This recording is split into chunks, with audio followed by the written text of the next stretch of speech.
Hello guys, this is Bhushan Gaikwad again. आप सभी का स्वागत है फिर एक बार इस नए वीडियो लेक्चर में। दोस्तों, इस वीडियो लेक्चर में हम बात करने वाले हैं पोल्ट्री फार्म मैनेजमेंट के बारे में। ठीक है, लास्ट टाइम हमने डेयरी फार्म मैनेजमेंट के बारे में डिस्कस किया। हमने देखा कि कौन कौन सी वैरायटीज होती है जो कि इंडिया में पाई जाती है काऊ की, कौन सी वैरायटीज बाहर से एक्सोटिक वैरायटीज हमने इंपोर्ट की है। ठीक है, जैसे Jersey, brown Swiss, Holstein, Indian variety जैसे सहीवाल, सिंधी, गीर। ठीक है, ये सारी वैरायटीज के बारे में हमने डिस्कस किया। फिर हमने बफेलोस की भी वैरायटी देखी, जाफराबादी, मुर्राहा, नीली, सूरती।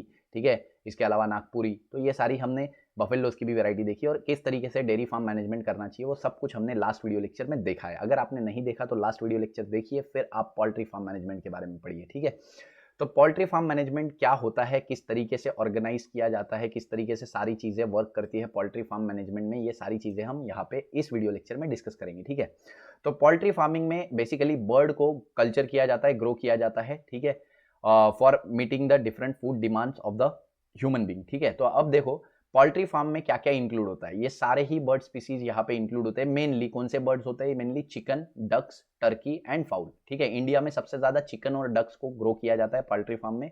बाकी टर्की और फाउल को यहाँ पे इतना ज्यादा ग्रो नहीं किया जाता। तो जितने भी हम यहाँ पे बर्ड्स देखते हैं, जैसे टर्की, डक, टर्की हो गया, डक हो गया, फाउल हो गया, चिकन हो गया, तो इनको जनरली यहाँ पे ग्रो किया जाता है पोल्ट्री फार्मिंग में। ठीक है, तो ये सारे बर्ड्स को डोमेस्टिकेट किया जाता है for their egg and meat. ठीक है, तो उनसे हम मीट भी ले सकते हैं, उनसे हम एग भी ले सकते हैं। What is layer, what is broiler? तो यहाँ पे दो क्वेश्चन पूछे, what is layer, what is broiler. ठीक है, तो लेयर क्या होते हैं? लेयर वो होते हैं जो एग ले करते हैं। ठीक है, एग लेइंग बर्ड्स। ठीक है, तो मेनली हम वो चिकन्स जो एग ले करते हैं उनको लेयर्स बोलते हैं। ठीक है, तो layers are egg laying bird. वैसे तो सारे बर्ड एग ले करते हैं, लेकिन जो बर्ड को हम एग के लिए ही ग्रो करते हैं, the bird which are grown only for their eggs. ठीक है, तो चलो ये थोड़ा सा हमारा यहाँ पे कॉन्ट्राडिक्टरी हो जाता है। एग लेइंग बर्ड, सारे बर्ड एग ले करते हैं बेसिकली। ठीक है, लेकिन हम क्या बोलेंगे यहाँ पे? हम बोलेंगे that is birds grown for egg laying. ठीक है, तो एग्स के लिए जिन बर्ड्स को ग्रो किया जाता है। ठीक है, या चिकन्स हम बोल सकते हैं, chickens grown grown for eggs. ठीक है, तो मतलब जो चिकन सबसे ज्यादा अच्छे क्वालिटी के एग्स प्रोड्यूस कर सकते हैं उनको हम लेयर्स बोलते हैं। ठीक है, ब्रॉयलर क्या होते हैं? Chickens which are used for meat. ठीक है, चिकन्स या bird which are used for meat. ठीक है, these are used for meat. तो इनको मीट के लिए ग्रो किया जाता है और इनको जो है लेयर्स को वो एग के लिए ग्रो किया जाता है। ठीक है, तो एग के लिए ग्रो करने वाली जो मुर्गियां होती है वो अलग होती है और मीट के लिए ग्रो करने वाली जो मुर्गियां होती है वो अलग होती है। हालांकि हम दोनों को ही कंज्यूम कर सकते हैं as a source of meat. ठीक है, नेक्स्ट हम बात करते हैं इसी के साथ साथ, देखो यहाँ से तो हमें मिल गया मीट और एग मिल गया। ठीक है, इसके लिए हम ये सारी मेहनत करने वाले हैं, पोल्ट्री फार्मिंग करने वाले। लेकिन इसके साथ कुछ अलाइड प्रोफेशन भी, अलाइड मतलब इसी के साथ साथ चलने वाले कुछ प्रोफेशन है जो कि हम देखते हैं पोल्ट्री फार्म मैनेजमेंट की वजह से ये प्रोफेशन अब नए नए डिमांड में आ रहे हैं। ठीक है, जैसे कि कौन कौन से? यहाँ पे हम बात करते हैं processing of egg and meat. ठीक है, तो एग प्रोड्यूस तो पोल्ट्री फार्मिंग में होता है, लेकिन उसका प्रोसेसिंग, मीट का प्रोसेसिंग के लिए हम अलग तरीके से कोई एक नया बिजनेस सेटअप कर सकते हैं। ठीक है, दूसरा मार्केटिंग, इन सारे प्रोडक्ट की मार्केटिंग के लिए हम देखते हैं कि एक अलग ही इंडस्ट्री होती है। ठीक है, इसके अलावा compounding and sales of the poultry feed. ठीक है, पोल्ट्री फीड को ग्रो करना और पोल्ट्री फीड को सेल करना, ये भी एक बिजनेस है भाई। पोल्ट्री फार्मिंग आप करोगे तो आपको फीड तो लगेगा ना, दाना पानी तो लगेगा, तो वो देने वाली जो इंडस्ट्रीज होती है उसको हम बोल सकते हैं दैट इज जो पोल्ट्री फीड ग्रो करती है। ठीक है, नेक्स्ट हम बोलते हैं पोल्ट्री इक्विपमेंट। पोल्ट्री फार्मिंग में जो इक्विपमेंट लगने वाले, जो चीजें लगने वाली, उसको सेल करने के लिए एक अलग बिजनेस सेटअप हुआ है। ठीक है, फार्मास्यूटिकल, पोल्ट्री फार्मिंग में जो डिजीजेस होते हैं उनको ओवरकम करने के लिए, उनको हम देख सकते हैं क्योर करने के लिए यहाँ पे फार्मास्यूटिकल्स का भी एक नया ब्रांच आ गया है, दैट इज फीड एडिटिव्स। उनके फूड में अच्छी न्यूट्रिशनल क्वालिटी बढ़ाने के लिए फीड एडिटिव्स भी फार्मास्यूटिकल इंडस्ट्री से ही आते हैं। ठीक है, तो बेसिकली हम बोल सकते हैं कि यहाँ पे कुछ एक्स्ट्रा प्रोफेशन क्रिएट हो चुके हैं, जैसे मार्केटिंग, जैसे processing of eggs and meat. ठीक है, इसके अलावा पोल्ट्री फीड को बनाना। ठीक है, तीसरा हम बोलते हैं पोल्ट्री इक्विपमेंट सेल करना, फार्मास्यूटिकल एंड फीड एडिटिव्स। तो ये कुछ एक्स्ट्रा के income sources along with poultry farming यहाँ पे जनरेट हुए हैं। ठीक है, नेक्स्ट हम बात करते हैं selection of a proper and disease free breed. तो यहाँ पे अगर हमें एक पोल्ट्री मैनेजमेंट करनी है, पोल्ट्री फार्म का मैनेजमेंट करनी है, तो हमें कैसी ब्रीड चूज करनी चाहिए, क्या क्या चीजें हमको फॉलो करनी चाहिए। ठीक है, लेकिन इससे पहले हम समझ लेते हैं कि कौन कौन सी वेराइटीज हमारे पास अवेलेबल है चिकन्स की या अदर बर्ड्स की, जिनके वजह से सबसे ज्यादा पोल्ट्री फार्मिंग में हमें फायदा होता है। ठीक है, तो पहले हम ये समझ लेते हैं। तो यहाँ पे different types of poultry breed जो है जिनको इंडिया में यूज किया जाता है, एक है अमेरिकन ब्रीड जिसको प्लेमाउथ रॉक या न्यू हैम्पशायर बोला जाता है। दूसरा है रोडे आइलैंड, ठीक है, ये भी हम देखते हैं अमेरिकन ब्रीड में आते हैं। तो अमेरिकन ब्रीड आपको नाम याद रखने पड़ेंगे, नीट एमएसटी सीटी में पूछा जाता है। Play mouth rock, new Hampshire, इसके अलावा रोड आइलैंड रेड, ठीक है। इसके अलावा एशियाटिक ब्रीड में आता है Brahma, Cochin and Langshan, Brahma, Cochin and Langshan. Mediterranean breeds में आता है Leghorn and Minorca. Leghorns are the best layer, ठीक है, लेयर मतलब अंडे देने वाले सबसे बेस्ट मुर्गी जो है वो लेगहॉर्न होते हैं, ठीक है। इंग्लिश ब्रीड कौन कौन सी है? इंग्लिश ब्रीड हम देखते हैं, इट इंक्लूड्स द ऑस्ट्रेलॉर्प, ठीक है। ऑस्ट्रेलॉर्प एक इंग्लिश ब्रीड है जिसको हम यहाँ पे as a meat source use करते हैं, ठीक है। नेक्स्ट हम बात करते हैं इंडियन ब्रीड। इंडियन ब्रीड में आता है चित्तगोंग, उसके बाद असील, ब्रह्मा एंड कड़कनाथ, ठीक है। तो ये सारे नाम आपने शायद इसमें से कुछ नाम तो डेफिनेटली सुने होंगे जो लोग नॉन वेजिटेरियन होंगे, ठीक है। तो ऐसी कुछ ब्रीड्स है, इनके नाम आपको याद रखने हैं। American breed play mouth rock, new Hampshire and road Island red, ठीक है। एशियाटिक ब्रीड ब्रह्मा, कोचिन, लंगशन, ठीक है। मेडिटेरियन ब्रीड हम बोलते हैं लेगहॉर्न एंड माइनोरका, ठीक है। इसके अलावा इंग्लिश ब्रीड इंक्लूड ऑस्ट्रेलॉर्प, ठीक है। इसके अलावा हम बात करते हैं इंडियन ब्रीड के बारे में, चित्तगोंग, असील, ब्रह्मा एंड कड़कनाथ। तो ये सारे ब्रीड्स आपको आप याद रखने हैं। अब इसके बाद हम बात करते हैं कि अगर हमें एक पोल्ट्री फार्म मैनेजमेंट करना है तो इस पोल्ट्री फार्म मैनेजमेंट में क्या क्या प्रैक्टिसेस हमें इंक्लूड करनी पड़ेंगी, क्या क्या चीज़ों का हमें ध्यान रखना पड़ेगा, ठीक है। तो सबसे पहले selection of proper and disease free breed. तो सबसे पहला किसी भी फार्म मैनेजमेंट में हम देखते हैं कि हमें एक प्रॉपर, एक अच्छी high quality of breed select करनी है और डिसीज फ्री ब्रीड चूज करनी है, ठीक है। Suitable and safe for farm condition, ठीक है। तो वो आपके एनवायरमेंट में इजीली सर्वाइव करनी चाहिए, ग्रो करनी चाहिए, ठीक है। तो हम देखते हैं कि एक सुटेबल, अच्छे क्वालिटी की, हाई क्वालिटी की ब्रीड फर्स्ट हम सिलेक्ट करेंगे, ठीक है। Selection of a good quality of disease free breed, ठीक है। नेक्स्ट हम बात करेंगे प्रॉपर फीड एंड वाटर। उसको प्रॉपर फूड, प्रॉपर वाटर मिलना चाहिए, ठीक है। हाइजीन होनी चाहिए, ठीक है। 3 पॉइंट हो गए। पहला पॉइंट हमने देखा कि एक अच्छी क्वालिटी की ब्रीड सिलेक्ट करनी है, डिसीज फ्री ब्रीड चूज करनी है। दूसरा पॉइंट हमने देखा कि अच्छा फूड, अच्छा वाटर प्रोवाइड करना है। तीसरा पॉइंट हमने देखा that is hygiene and health होनी चाहिए। चौथा पॉइंट हम देखते हैं are important requirement for poultry farm management, ठीक है। तो यहाँ पे ये कुछ रिक्वायरमेंट है, इसके नीचे और भी दिया है, ठीक है। अगर हम लेग हॉर्न को ग्रो करते हैं, leg horn is a best layer हमने बोला था, ठीक है। लेग हॉर्न जो है ये बेस्ट लेयर होती है जो कि एग प्रोड्यूस करती है, ठीक है।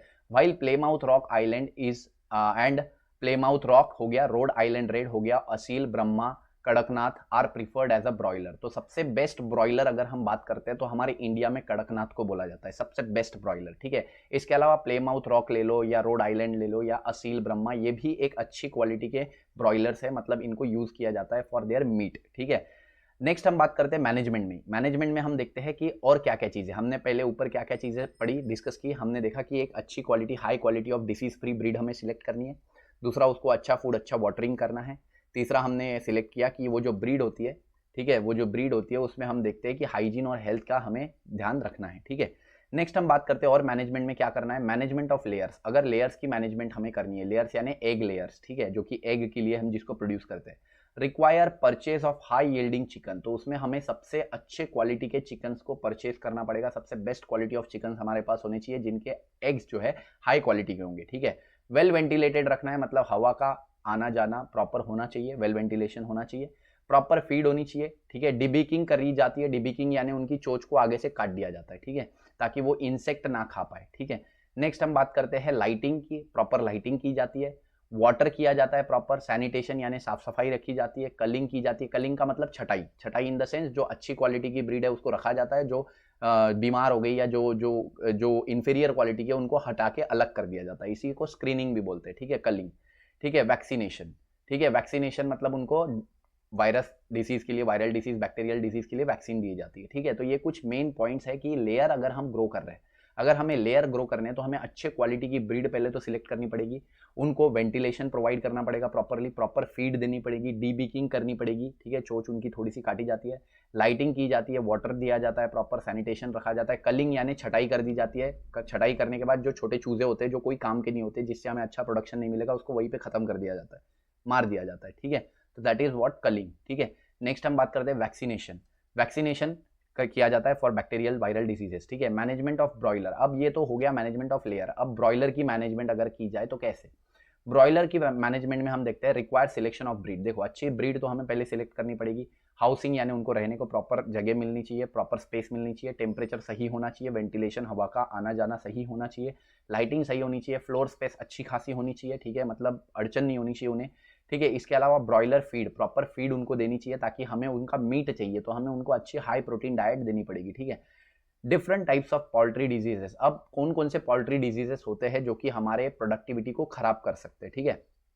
पोल्ट्री फार्मिंग में हमें क्या चाहिए कि हमें एक अच्छा प्रोडक्शन मिलना चाहिए, है ना। और लेकिन अगर हमारे हमारे जो बर्ड्स है, हमारे चिकन्स जो है, जो हम ग्रो कर रहे हैं, अगर मान लेते हैं उनमें कोई डिजीज आ गया तो उसकी वजह से तो हमारी प्रोडक्टिविटी खराब हो जाएगी। तो उसी को अगर हमें प्रिवेंट करना है तो कौन कौन से डिजीजेस जो हम देखते हैं कि ज़्यादातर पोल्ट्री में देखे जाते हैं, ठीक है। इस पे नीट MST CT में क्वेश्चन भी पूछे जाते हैं, वायरल डिजीजेस के ऊपर, बैक्टीरियल डिजीज के ऊपर, फंगल डिजीज के ऊपर, पैरासिटिक डिजीज के ऊपर, प्रोटोजोअन डिजीज के ऊपर, ठीक है। तो ये क्वेश्चन पूछे जाते हैं आपको, ये सारे डिजीजेस कौन सा डिजीज वायरल डिजीज है, कौन सा बैक्टीरियल डिजीज है, कौन सा फंगल डिजीज है, कौन सा पैरासिटिक डिजीज है, कौन सा प्रोटोजोअन डिजीज है, ये आपको याद होना चाहिए, ठीक है। तो सबसे पहले हम बात करते हैं वायरल डिसीज। वायरल डिसीज में आता है रानीखेत वायरस, ठीक है। रानीखेत वायरस जो है, या ब्रोंकाइटिस, ठीक है, ब्रोंकाइटिस जिसमें उनका सांस लेने में दिक्कत हो जाती है। एवियन इन्फ्लुएंजा जिसको बर्ड फ्लू बोला जाता है, जो 2008-2011 में बहुत ज़्यादा फैला था, ठीक है। Few years back bird flu has a seriously influenced poultry farming and human infection. तो यहाँ पे वही दिया है कि कुछ सालों पहले बर्ड फ्लू बहुत ज़्यादा फैला था ह्यूमंस में भी और बर्ड्स में भी, ठीक है। तो आपको ये 3 डिजीजेस याद रखने हैं, रानीखेत, ब्रोंकाइटिस और इन्फ्लुएंजा जिसको बोलते हैं बर्ड फ्लू, ठीक है। बैक्टीरियल डिजीज में आपको सिंपली याद रखना है पुलोरम, ठीक है, मेनली पुलोरम। बाकी कोलेरा, टाइफॉइड ये तो हम में भी होता है बैक्टीरिया से, तो ये आप इजीली याद रख सकते हो। मेन आपको याद रखना है पुलोरम, ठीक है। Pullorum, cholera, typhoid, TB, tuberculosis and chronic kidney disease, chronic respiratory disorder, ठीक है, क्रोनिक रेस्पिरेटरी डिसऑर्डर। इसके अलावा एंट्राइटिस, एंट्राइटिस यानी इंटेस्टाइन का इन्फेक्शन, ठीक है, इंटेस्टाइन में स्वेलिंग आ जाती है, ठीक है। तो मेनली आपको पुलोरम याद रखना है। पुलोरम इज द मोस्ट इंपॉर्टेंट जो आपको याद रखना है, जो पेपर में पूछा जाता है, इसको सबसे ज्यादा आपको भूलना नहीं है, इसको अच्छे से याद रखना है, पुलोरम। नेक्स्ट आप याद रख सकते हो एंट्राइटिस अगर रखना चाहो तो, बाकी ये तो सारे के सारे कॉमन है। बाकी कॉलेरा, टाइफॉइड, TB ये सारे कॉमन है, ठीक है। फंगल डिजीजेस में हम बात करते हैं एस्प्रागिलोसिस एंड फेवस, जिसको थ्रश भी बोला जाता है, ठीक है। तो फेवस एंड थ्रश, ठीक है, एस्प्रागिलोसिस, फेवस एंड थ्रश, ये सारे के सारे फंगल डिसीजेस है जो बर्ड में देखे जाते हैं, ठीक है।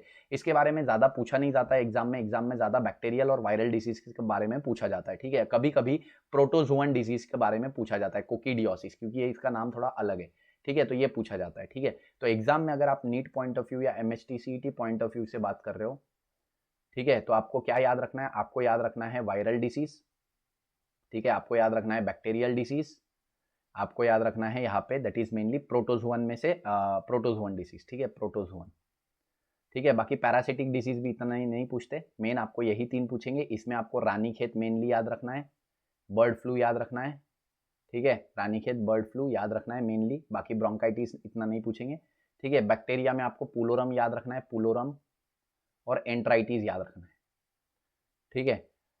प्रोटोजोअन में एक ही है, कोकीडियोसिस, कोकीडियोसिस यही याद रखना है बस, बाकी कुछ नहीं है, ठीक है। फंगल डिजीजेस में थ्रश याद रखोगे तो बहुत बेटर है। फंगल में अगर आपको याद रखना भी है तो थ्रश याद रखो बस, थ्रश, ठीक है, थ्रश। बाकी आपको ज़्यादा याद रखने की जरूरत नहीं है, एस्पेरागिलोसिस एंड ऑल, ठीक है। तो एस्पेरागिलोसिस, फेवस एंड थ्रश, ठीक है। पैरासिटिक डिजीजेस में हम देखते हैं that is round worm, caecal worm और इन्फेक्शन। तो round worm, caecal worm infection होता है। राउंड वर्म क्या होता है, एस्केरिस, एस्केलमिंथिस, तो इनका इन्फेक्शन होता है, ठीक है। प्रोटोजोअन डिसीज में हमने देखा कोकीडियोसिस। तो ये कुछ डिजीजेस है जो कि बैक्टीरिया, वायरस और फंजाई और प्रोटोजोआ या फिर हम देखते हैं पैरासाइट्स की वजह से होते हैं, ठीक है। तो बेसिकली आपको जो जो चीज़ें याद रखनी है मेनली मैंने बता दी। वायरस में आपको रानीखेत और आपको बर्ड फ्लू याद रखना है, बैक्टीरियल में पुलोरम और एंट्राइटिस याद रखना है, प्रोटोजोअन में कोकीडियोसिस याद रखना है, फंगस में थ्रश याद रखना है, और पैरासाइट में रखना ही है तो राउंड वर्म आप याद रख सकते हो। सिंपल सी बात है, राउंड वर्म होता ही क्या है, एस्केरिस, एस्केलमिंथिस, है ना। तो ऐसा कुछ खास यहाँ पे है नहीं। और यहाँ पे हमारा ये वीडियो लेक्चर भी खत्म हो जाता है जिसमें हमने पोल्ट्री फार्म मैनेजमेंट के बारे में पढ़ा। आई होप ये वीडियो लेक्चर आपको पसंद आया होगा। अगर पसंद आया तो वीडियो को लाइक कर दीजिए, दोस्तों के साथ शेयर कर दीजिए, चैनल पे नए होंगे तो सब्सक्राइब कर दीजिए। ऐसे ही दोस्तों के साथ बने रहिए, जिंदगी के मजे लेते रहिए, हमारे चैनल को सपोर्ट करते रहिए। तब तक के लिए थैंक यू। कभी कभी अटक जाता है, ठीक है। Thank you very much.